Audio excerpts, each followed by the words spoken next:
Olá, a partir de agora você vai assistir ao programa da TV Câmara.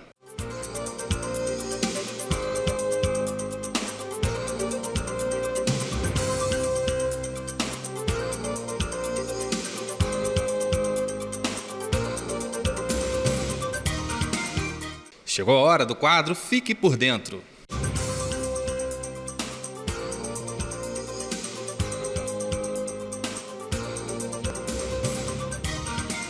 Olá, este é o ABC da Câmara, o programa que vai mostrar como funciona a Câmara Municipal.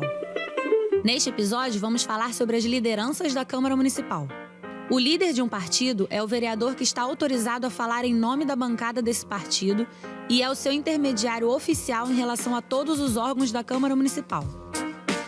O líder é escolhido pela maioria absoluta dos componentes da bancada do partido para um mandato de 2 anos. Mas o líder também pode ser destituído de suas funções a qualquer momento e substituído por outro vereador. Isso após deliberação aprovada pela maioria absoluta dos membros da bancada. Ao ser escolhido, o líder indica um vice-líder para cada 5 vereadores de seu partido na Câmara. Os vice-líderes podem ser eventuais substitutos, no caso de ausência ou impedimento do líder, e seguem a ordem de indicação quando há mais de um vice-líder. São atribuições do líder: realizar comunicações de caráter inadiável à Câmara Municipal, indicar o orador do partido nas solenidades, fazer o encaminhamento de votação, ou seja, recomendar o voto que deve ser seguido por sua bancada. Ele também pode indicar um vereador para substituí-lo nesta função. Cabe ainda aos líderes indicar os membros de seu partido nas comissões permanentes, especiais, parlamentares de inquérito e de representação, dentro do prazo de 48 horas após a solicitação do presidente da Câmara Municipal. O bloco parlamentar consiste na união de 2 ou mais partidos e equivale a um só comando, como se fosse um único partido. Eles são organizados no início de cada legislatura e podem ser desfeitos a qualquer momento.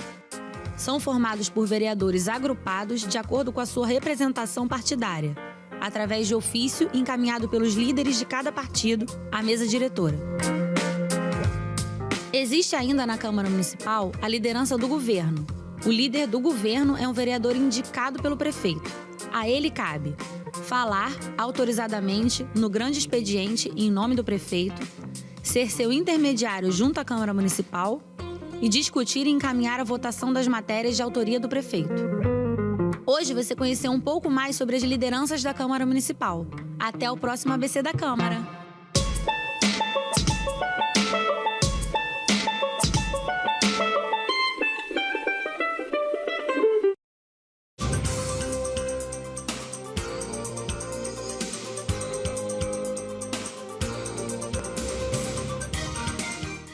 Vamos ao resumo da 47ª sessão ordinária. No início da sessão, o vereador Rômulo Pimentel fez uso da palavra para prestar solidariedade a produtores rurais após chuva de granizo ocorrida na cidade na semana passada. Eu subo nessa tribuna nessa noite para poder relatar aqui aos nobres vereadores, vereadoras, população, um acontecimento que nos deixou muito triste nesse último final de semana. Fomos acometidos por uma chuva de granizo. Eu presencialmente nunca tinha visto algo como eu presenciei. E muito triste, né, para todos nós que nascemos, crescemos no interior. No outro dia acordar, visitar amigos produtores, onde vimos ali produtores que dormiram com suas produções intactas e acordaram sem nada. Pessoas chorando, pessoas sem saber como recomeçar.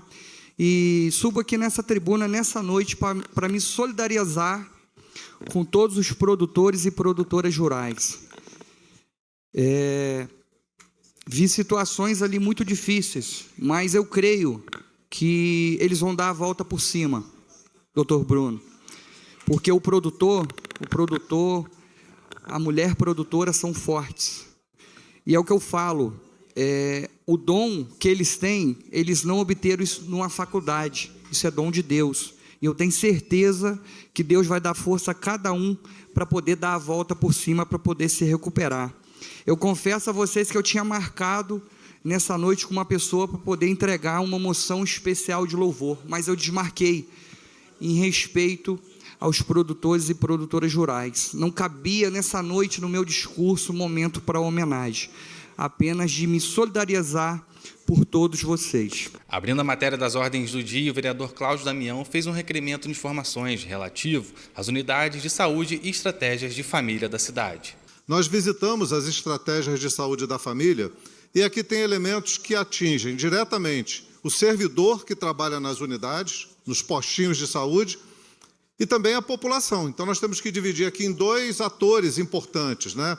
Quem atende e quem recebe o atendimento, ou deveria receber o atendimento. E as razões são várias. Você vai numa unidade, você precisa ter as pessoas uniformizadas, com crachá.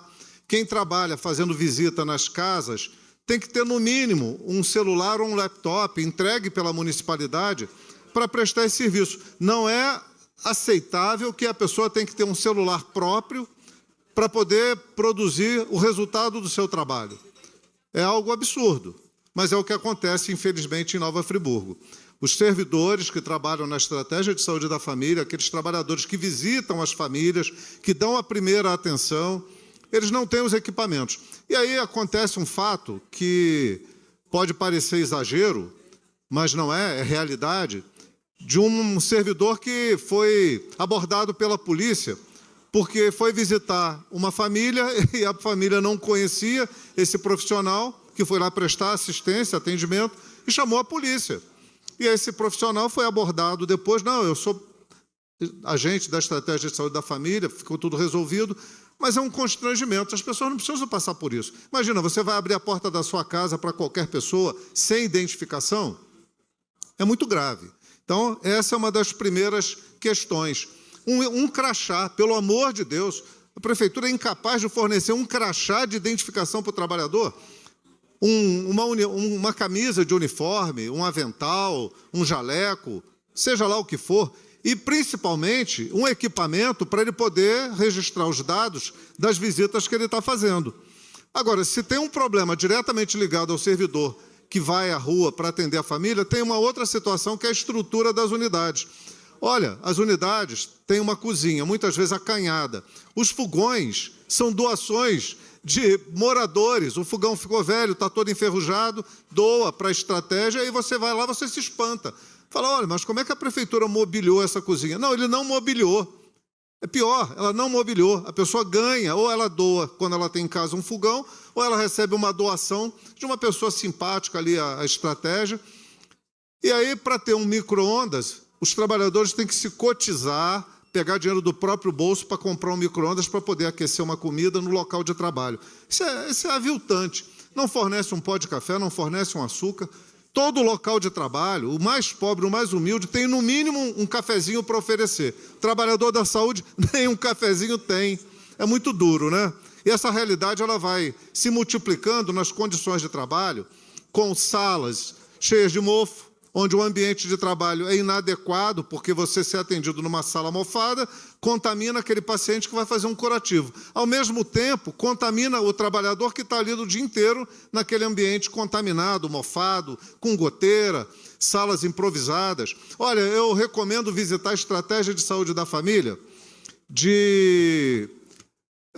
do Varginha, por exemplo, que é uma loja, mas também no Terra Nova. São duas estratégias onde não há privacidade do paciente que está sendo atendido pelo médico, pelo profissional, pelo enfermeiro, pelo psicólogo, seja lá quem for. É absolutamente inadequado ao ambiente. E vem perdurando ao longo do tempo. Não é só dessa gestão, já vem de algum tempo. Mas essa gestão já está no segundo mandato, gente. Pelo amor de Deus, já podia ter resolvido isso. Outra coisa é desvio de função. Você vai num ambiente de trabalho que é de saúde, mas o chão está sujo há um mês porque não tem quem faça a faxina. Não, mas nós já estamos resolvendo. Aí fomos em outro, o mesmo problema. E vão ficar resolvendo isso até quando? Porque não resolve. Tem desvio de função, falta servidor, consultório odontológico sem dentista. Como é que pode? E não foi numa unidade. Em algumas unidades, nós encontramos consultórios dentários sem dentista. Locais sem fisioterapeuta, sem psicólogo. As equipes não estão completas.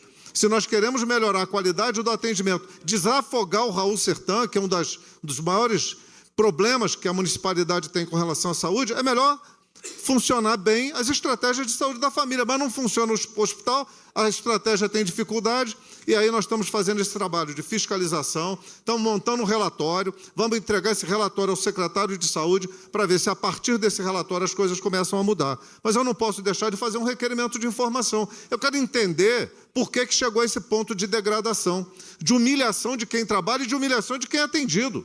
Porque tem outros problemas, vereadora Maiara.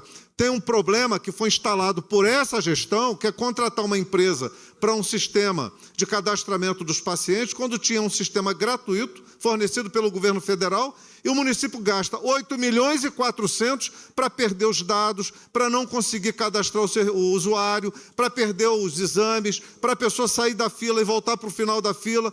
Que coisa é essa, gente? Que maluquice é essa? Quem está ganhando dinheiro com isso, é preciso dizer, em detrimento da qualidade do atendimento à população? Depois de você ter um serviço grátis, você contrata uma empresa por 8 milhões e 400 para piorar o atendimento? Isso é uma vergonha, isso é um absurdo. Já o vereador Max Bill fez um requerimento de sessão solene, a ser realizada no dia 14 de novembro, em sessão plenária, em homenagem à religião brasileira Umbanda. E assim que cheguei no terreiro de Umbanda, que eu fui lá em São Geraldo, eu fiquei impressionado, primeiramente, pela simplicidade, pela humildade daquele ritual. E as primeiras palavras que eu escutei do líder da religião foi sobre Cristo. Para minha surpresa, a Umbanda era uma religião que trabalhava com Cristo, uma religião cristã também. E com um detalhe, que nasceu no Brasil, em São Gonçalo. Não vou contar a história aqui, isso a gente vai falar durante a nossa sessão. E a partir dali eu me identifiquei demais com essa religião, né? A forma que é praticada, o sincretismo. Eu cheguei ali, eu vi um altar católico, que é o nosso Gongá. Um rito espírita, o trabalho, né? A citação dos orixás, que são carregados de preconceito, que, na verdade, são energias da nossa natureza consciente, que vêm para auxiliar a gente, para ajudar a gente. E então, aquele sincretismo, aquela ritualística, eu fiquei apaixonado. Fui com um amigo que não gostou, e eu, a partir dali, né, frequento como consulente. Sempre que eu posso, eu vou ao terreiro tomar meu passe, né, conversar com as entidades que ali se manifestam. E então, assim, eu senti a necessidade, veio do coração mesmo, da gente trazer isso para a Câmara de Vereadores, debater, quebrar preconceitos, quebrar estigmas que essa religião carrega. E, para minha surpresa, depois eu comecei a frequentar outros terreiros, a quantidade de gente que frequenta e que a gente não imagina, porque tem o medo de declarar, do preconceito que pode sofrer. Então, sinceramente, eu convido todos os vereadores que possam comparecer a essa sessão. A gente vai demonstrar o que é Umbanda e tenho certeza que a gente vai surpreender muita gente. Posteriormente, os vereadores Cláudio Damião e Maiara Felício apresentaram um projeto de lei para a denominação de Largo do Pelourinho ao espaço da Praça Marcílio Dias, na rotatória da cidade. Quero dedicar o tempo a Maiara Felício dessa nossa iniciativa. É um resgate de memória, mas eu quero começar cumprimentando aqui o Império das Negras, na figura da Michele, cumprimentar o Issun Oquê, Eliana, Ilma, Tadeu e todos os participantes, o Movimento Negro de Nova Friburgo, Rui Tomás e outras pessoas que atuaram no Movimento Negro, o Coletivo Negro Lélia Gonzalez, o PC, dizer dessa nossa iniciativa que é um resgate de memória, né? Evidente que Pelourinho remete sempre para uma questão muito séria, muito grave, de violência, de agressão, de tortura, de morte, de sevícia, mas é também um momento de marcar a história de um povo. E nós não temos referências aqui em Nova Friburgo de espaços públicos que remetam à luta de quem construiu essa cidade. É sempre o suíço, o alemão, o italiano, o francês e o português, mas e os negros que deram o seu sangue aqui? Estão sempre secundarizados, de alguma forma esquecidos. E esse simbolismo, ele marca o resgate de uma história. Porque escolheram uma praça importante aqui de Nova Friburgo, para onde as pessoas que tinham a posse de outros seres humanos levarem para torturar, para violentar, para matar, para subjugar. E mesmo que seja uma memória de sofrimento, também é uma memória de resgate de memória, de resgate de um povo, da gente ter esse povo presente aqui de fato, que as pessoas possam passar e falar, ali era a Praça do Pelourinho, e de contar para os seus filhos, e de trazer isso para dentro de si também, para que a gente mude hábitos, mude preconceitos, reveja conceitos, né, e supere determinadas distâncias que o tempo traz. Eu acho que demorou muito. Esse projeto já devia ser um projeto de outras gerações, reconhecendo a importância desse povo aqui em Nova Friburgo. Para não acontecer o que aconteceu nos 200 anos, onde um prefeito resolveu dizer que os negros passaram por aqui, assim como os portugueses, os negros passaram por aqui. Não, eles não passaram por aqui. Eles foram trazidos para aqui, construíram essa cidade, deram o seu sangue e a sua vida por essa cidade. Portanto, Mayara, o tempo é todo seu, para que você possa expressar aqui as suas considerações, e eu não tenho dúvida que essa casa aprovará esse projeto e a gente vai dar continuidade a esse e a tantos outros necessários que marquem a memória e resgate a história. Obrigada, vereador Cláudio. Obrigada a toda a assessoria que trabalhou para que mais um passo histórico fosse dado na noite de hoje. Eu sonho que cada criança preta de Nova Friburgo tenha uma história para contar. Eu sonho que quando a gente olhe para trás na história da construção dessa cidade, a gente reconheça a importância e o valor de cada ancestral nosso, que perdeu seu sobrenome e que, infelizmente, viu o sobrenome de outros serem exaltados. Digo isso porque eu, Mayara Felício, carrego ainda o sobrenome das pessoas que escravizaram meus ancestrais. Falo nessa noite, e falo sobre o sobrenome Felício, que é um sobrenome espanhol, porque a gente precisa evidenciar, escancarar cada vez mais o apagamento da identidade de quem nós somos. Um povo que não sabe de onde vem, não sabe para onde vai. E assim como Chimamanda fala de forma muito firme e muito lúcida que nós corremos um perigo de apagamento cada vez maior quando se escuta uma história apenas. A história de quem dominou, de quem escravizou, de quem lucrou. Não pensem vocês que foi apenas a maldade de torturar corpos. Era um interesse econômico. Ali se vendiam pessoas.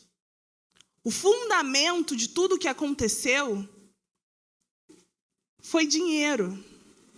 E essas pessoas, o valor dessas pessoas era uma moeda de troca.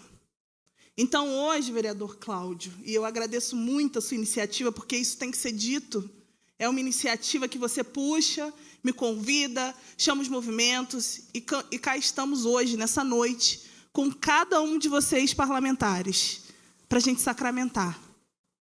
A gente precisa recontar essa história. E a gente pode falar aqui a noite inteira sobre nomes de ruas, nomes de praças, que homenageiam pessoas não negras, de forma corriqueira.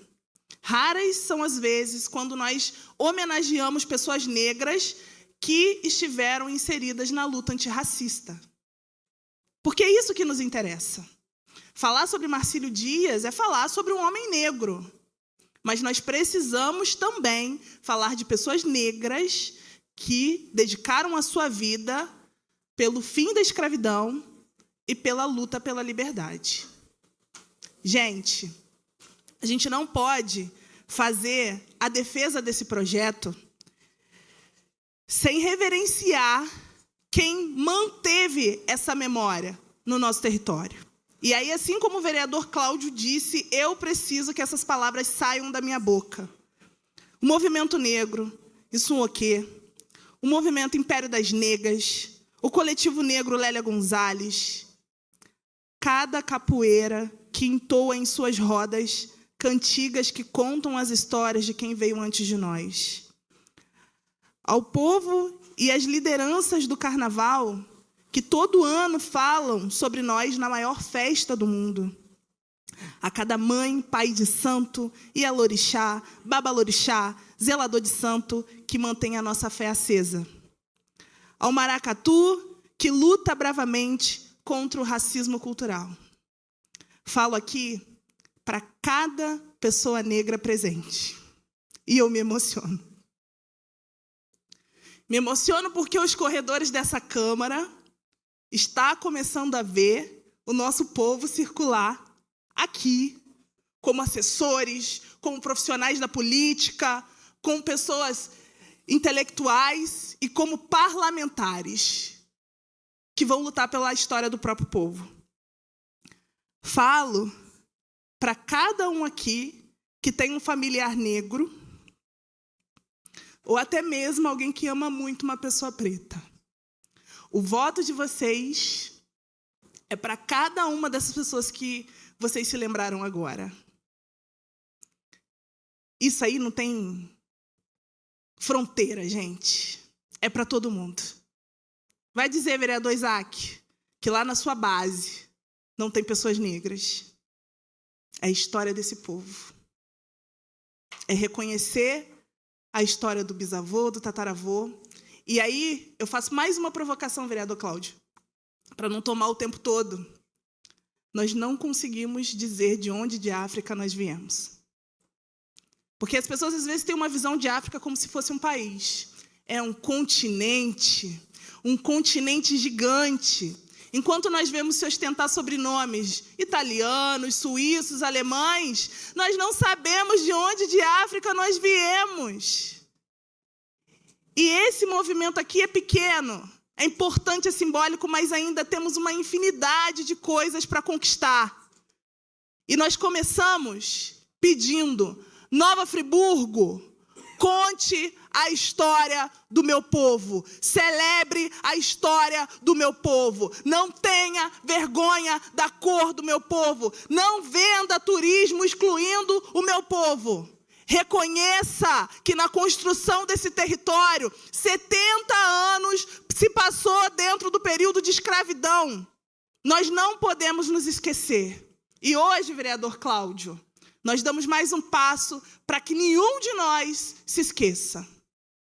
Salve todo o povo preto de Nova Friburgo, salve os poderes e salve o futuro que a gente quer conquistar, celebrando o nosso passado. Boa noite. Mayra, eu quero também aproveitar um pouco do tempo que nós ainda temos aqui, porque é muito importante defender esse projeto, mas é muito importante também a gente se reconhecer, né? O que somos e das nossas origens, das origens dos nossos familiares. Da mesma forma que você falou do seu sobrenome, a minha bisavó chamava Fausta Maria da Glória. Ela não tinha sobrenome. Fausta Maria da Glória. Olha que coisa, né? Meu avô, pai da minha mãe, saiu da cidade dele, em Alagoas, largou a família para lá para tentar a sorte e a vida, e traz na carteira de identidade dele o nome da mãe, Fausta Maria da Glória. Não tem sobrenome. Mas isso não cerca a minha família, eu branquinho, cerca a família de muitos brancos também. A minha mulher, o avô dela... É porque é interessante a gente contar isso, porque a gente fica, às vezes, não entendendo ou tentando, de alguma forma, encobrir um pouco da história da nossa própria cidade. O avô da minha mulher era filho de uma família que veio de um processo também de escravização, e ele viveu numa fazenda a vida dele, morreu com mais de 100 anos, ele não tinha documento. Imagina, ele foi ter documento depois de idoso, quando os filhos crescidos resolveram fazer o documento, mas não sabia nada a respeito dele. Essa história do seu Oscar, ou a história da Fausta Maria da Glória, é uma história que é a história do nosso povo, e que a gente não tem que ter vergonha de contar, não, mas tem que resgatar, porque há muita vergonha em submeter as pessoas nas condições que elas vivem, no apagamento, na falta de memória, na condição de miserabilidade, na desigualdade, porque a Constituição fala em igualdade, mas quando você vai olhar as condições de vida, de salário, de moradia, o desequilíbrio é muito claro. Então, há uma hipocrisia dentro da sociedade muito grande. A gente que luta por justiça e igualdade luta por direitos para todos. Então, esse processo é um processo que o Brasil tem que vencer. que a cidade de Nova Friburgo tem que superar, de parar de dizer que é uma cidade suíça e ignorar que quem construiu não foram os suíços, com todo respeito a toda a geração de pessoas que vieram para cá. Isso não diminui o trabalho, a vivência deles, o esforço de sair de suas terras, mas eram pessoas pobres também, que foram trazidas para cá numa condição bastante de miserabilidade. Mas ignorar o outro lado, de quem foi trazido à força, sem condição de decidir para onde está indo, e apagar essa vida e essa história é de uma brutalidade, e a gente, na medida em que puder, a Câmara tem a obrigação moral de corrigir. Tem a obrigação moral. Uma outra proposta que nós já trouxemos para essa casa, eu acho que tem que avançar, com todo respeito à memória de quem quer que seja, é que a medalha não tem que ser Barão de Nova Friburgo, a medalha tem que ser Medalha Nova Friburgo, em homenagem ao povo de Nova Friburgo. Porque já tem Palácio Barão de Nova Friburgo, Alameda Barão de Nova Friburgo, mas não tem uma homenagem ao povo de Nova Friburgo, que inclui todos os povos, inclui os negros, os que vieram imigrantes para cá por vontade própria. E aí nós vamos estar completando um ciclo de reconhecimento e valorização do nosso povo de forma integral. E eu já ouvi de vários vereadores aqui que concordam com essa mudança. Porque não apaga a memória de quem já tem um simbolismo no Palácio Barão de Nova Friburgo, mas resgata o povo de Friburgo que está esquecido.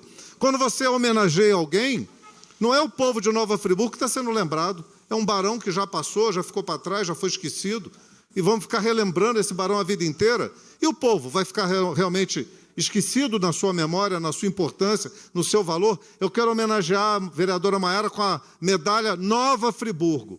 Olha só o sentido que tem, a dimensão que tem. Então eu faço um apelo, que essa proposta venha para ser votada e a Câmara decida, né? Eu acho que esse é o papel que nos cabe aqui. Vamos ao resumo da 48ª sessão ordinária. Abrindo as matérias da ordem do dia, a vereadora Maiara Felício fez um requerimento de informações relativo a mudanças dos servidores públicos do CAPSAD. Hoje a gente traz a essa tribuna, através de um requerimento de informação, um tema que é extremamente sensível e urgente aqui para a nossa cidade. Nós falamos de um espaço que acolhe pessoas com dependência química e faz um tratamento continuado. Um espaço que precisa de atenção, precisa de acolhimento da própria gestão, porque a gente tem um costume, presidente, de atender dentro do nosso gabinete toda e qualquer pessoa que traga uma demanda e que precise desse legislativo de alguma iniciativa. E não foi diferente dessa vez. Alguns usuários do CAPS-AD foram até o meu gabinete e relataram algumas questões que, para a gente, assim, foi alarmante e a gente precisa buscar informações para poder entender a realidade daquele equipamento e, principalmente, o desdobramento na vida dos usuários. Então, a gente traz aqui, presidente, através do bojo desse requerimento de informação, a questão da quebra de vínculo. Para muitas pessoas, é simples, né? Vai entrar os concursados e vai sair os contratados. Mas, quando a gente fala de saúde mental, e principalmente profissionais que exercem durante um tempo o acolhimento àqueles usuários, são pessoas que fazem com que o usuário se apegue, tenha um vínculo, tenha confiança. As pessoas, às vezes, entendem o caso particular de cada um, e quando essa troca ocorre de forma abrupta, a gente pode estar criando ali uma desestabilização dos quadros dos usuários. Não diferente, a gente está trazendo o retrato do CAPS-AD. Mas dentro das residências terapêuticas aconteceu o mesmo, dentro dos outros CAPs aconteceu o mesmo. E isso gera para a gente muita empatia. Porque imaginem vocês, não sei aqui se os vereadores fazem terapia, são acompanhados por algum profissional. Da noite para o dia, esse profissional é avisado que não precisa retornar no dia de amanhã. Como que a gente fica? Eu entraria em desespero se a minha psicóloga virasse para mim e falasse: a partir da próxima sessão você vai se consultar com outro profissional. Isso é uma quebra de vínculo, porque para ela ser estabelecida leva tempo, principalmente pessoas que procuram um atendimento emergencial. Foi o que ocorreu lá, presidente. E a gente precisa entender qual foi o motivo do porquê que não fez essa troca de forma gradual, respeitando o processo de cada usuário, por que a gente não tem esse olhar para esse lugar que muitas das vezes, presidente, muitos profissionais não querem trabalhar lá. Existe também uma dificuldade de se garantir mão de obra para esses espaços. Muitas pessoas têm preconceitos e a gente está falando aqui, assim, pode ser gente sem formação ou pessoas com as mais variadas formações. Existe preconceito para se trabalhar nesses espaços. Então, a gente, além dessa... Eu vou pedir um pouquinho de silêncio, presidente, no plenário. Foi uma queixa de alguns vereadores aqui na última sessão, que às vezes a gente está aqui fazendo uso do tempo da tribuna, que a gente tem coisas importantes para discutir, e a gente vê um falatório dentro do plenário que tira a nossa concentração, a gente não consegue comunicar. Vou pedir perdão por isso, mas é porque realmente é um tema importante que a gente não pode negligenciar, presidente. A gente está falando da dificuldade de conseguir a mão de obra e a gente também está falando da saída de um volume grande de contratados e uma chegada de poucos profissionais do concurso.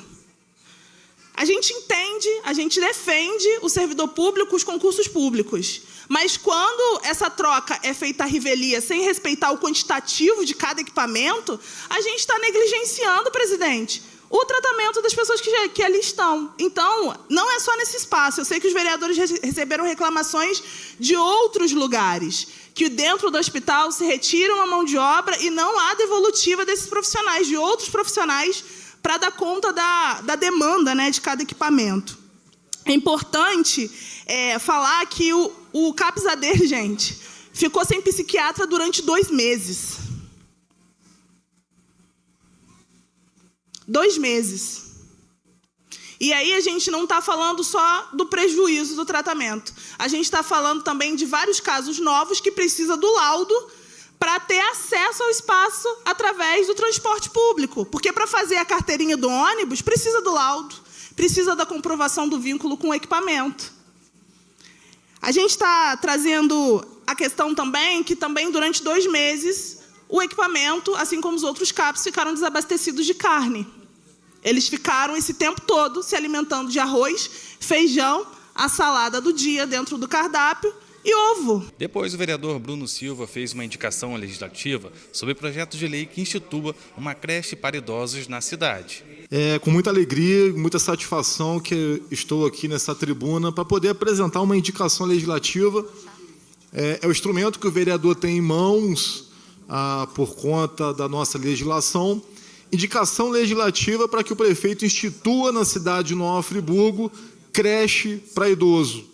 E aproveitar que o plenário hoje está aí, que bom, né, com pessoas ouvindo. Eu não sei se você já ouviu falar em creche para idoso, mas essa não é, claro, não é ideia minha, essa é um projeto que já funciona em outras cidades. Se você pesquisar no Google, por exemplo, a cidade de Sorocaba, você vai descobrir que a cidade de Sorocaba tem uma creche para idoso pública. E como é que funciona isso? É um local em que o responsável, ele deixa... Eu estou falando de creche, não é asilo, tá? O asilo, ele tem o seu funcionamento completamente distinto. O asilo idoso passa praticamente o resto da vida. A creche é diferente. O responsável deixa o seu idoso na creche pela manhã, vai trabalhar, vai fazer os seus afazeres e, na parte da tarde, retorna buscando o seu idoso e levando para a sua casa. Quando eu vi esse projeto, quando a assessoria, na verdade, passou esse projeto, inicialmente eu fiquei um pouco desconfiado por conta de creche para idoso, meio que torci o nariz por conta do nome, mas estudando e vendo funcionar em outras cidades, eu achei fantástico esse projeto. E quais são as partes positivas desse projeto? O responsável, ponto 1, os responsáveis que estão com idosos, que precisam ficar com os idosos e não conseguem trabalhar, tendo essa creche de idosos na cidade de Nova Friburgo, eles poderão deixar o idoso na creche e vão trabalhar, vão fazer seus afazeres, vão ganhar dinheiro e, com isso, vão, por tabela, melhorar também a qualidade de vida do idoso, com essa remuneração para poder facilitar a vida do idoso. Por fim, o vereador Cristiano Huguenin fez uma indicação legislativa sobre projeto de lei que institua o Comitê de Mortalidade Infantil. É uma ideia, é uma indicação muito importante. Ao longo dos anos, volta e meia, a gente se depara com alguns casos muito tristes na nossa cidade, de perdas de bebês recém-nascidos, em muitos casos até das próprias gestantes. E, infelizmente, isso acontece quase que todo ano tem um caso, e que é muito triste, é muito caro à sociedade friburguense esse tipo de situação que acontece. Quem está mais tempo aqui na casa vai lembrar que, em diversos momentos, nós nos deparamos com situações que ganharam mídia, que, creio eu, que até hoje muitas ainda estão sem respostas. E o que vem acontecendo ao longo do tempo com essas situações? Acontece o óbito, há todo aquele clamor da sociedade, a administração pública ela abre processos administrativos, boletins de ocorrências são feitos na delegacia de polícia, na delegacia da mulher, denúncias ao Ministério Público, mas uma vida se foi, 2 vidas se foram, e o tempo não para. Daqui a pouco vem outra, amanhã pode ser que venha outro, e a gente, enquanto sociedade, enquanto poder público, a gente fica muito aquém dessas informações, do porquê disso está acontecendo. A intenção de se criar um comitê é para que possamos ter subsídios para verificar, vereador Maiara, em muitos dos casos, se de fato exige a responsabilização do profissional. Porque sempre que acontece isso, e quando eu digo que é um tema muito caro, porque você está lidando com uma vida, com um ser humano, né? É muito difícil você não tomar o partido de quem perdeu. E, por vezes, a gente é até injusto. E, assim, é difícil falar isso, porque esse é um tema que nos toca. Mas, no entanto, a intenção de se colher informações, se coletar dados, vai poder trazer tranquilidade aos profissionais, ao poder público e às famílias. Será que o médico, alguém lá na ponta, ele teve uma conduta médica errada que ocasionou óbito? Será que aquela gestante possuía uma patologia não identificada no atendimento ambulatorial que pode ter ocasionado o óbito? A gente não sabe, a gente só investiga depois.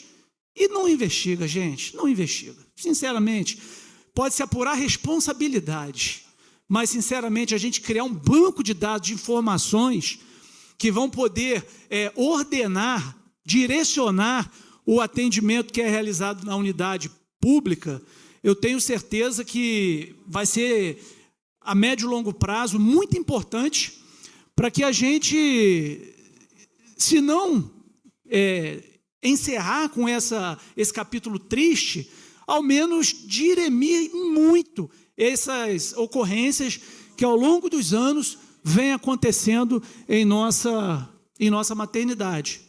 Que, digo de passagem, é uma das melhores do estado do Rio de Janeiro, quiçá do país, em termos de maternidade pública. Quero agradecer a Maiara e ao vereador Cláudio pelas emendas que vieram no sentido de agregar valor ao projeto, e, a partir do momento da aprovação, eu vou, com o maior carinho, levar isso ao secretário de saúde, ao prefeito, para que possa fazer o projeto de lei, né, que possa ser melhorado, sim, possa vir com outros pontos importantes, mas que a gente possa avançar. De fato, criar, sim, esse banco de dados, esse comitê, que vai muito auxiliar nessa questão que, volta e meia, repito, ela assombra a nossa cidade, as nossas parturienses. Encerramos por aqui o programa da TV Câmara. Até a próxima semana.